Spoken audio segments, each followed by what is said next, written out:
3 veces ha sido mi entrenador Andreu Casadevall y bueno, la verdad es que es fácil, ¿no? Es fácil trabajar con gente a la que conoces y en tu casa, ¿no? Yo creo que hay un buen equipo, creo que es un equipo que puede competir, que de hecho yo creo que menos el otro día contra el Madrid y otro partido ha competido muy bien, contra Valencia aquí ha competido muy bien y yo creo que si nos respetan las lesiones pues podemos hacer una temporada dentro de lo que cabe bastante aceptable, ¿no? Bueno, yo creo que claramente el club tiene que tener un crecimiento sostenido.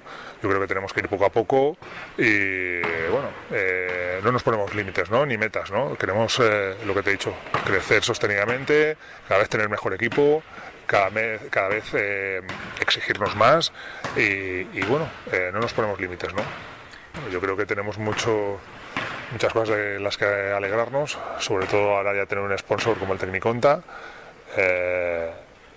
Creo que vamos a crecer más, creo que poco a poco vamos la familia que es en el club y el grupo humano que hay, que creo que poco a poco vamos a hacer el club que queremos, ¿no? y crecer, ¿no? Crecer aportando todos, desde Reinaldo, Jesús, Andreu, pues crecer y hacer un club fuerte, que sea representativo, porque realmente este club tiene muchos años.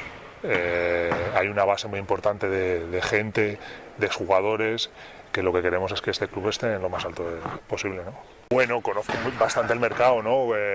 Conozco jugadores, estos dos últimos años he tenido la oportunidad de conocer bastantes jugadores, de moverme por Francia sobre todo y por Alemania, Serbia y conocer bastantes jugadores. Yo creo que viajar, si viajas a ver un jugador siempre te aparecen 2 o 3 que no contabas con ellos y bueno, hay cartera de jugadores.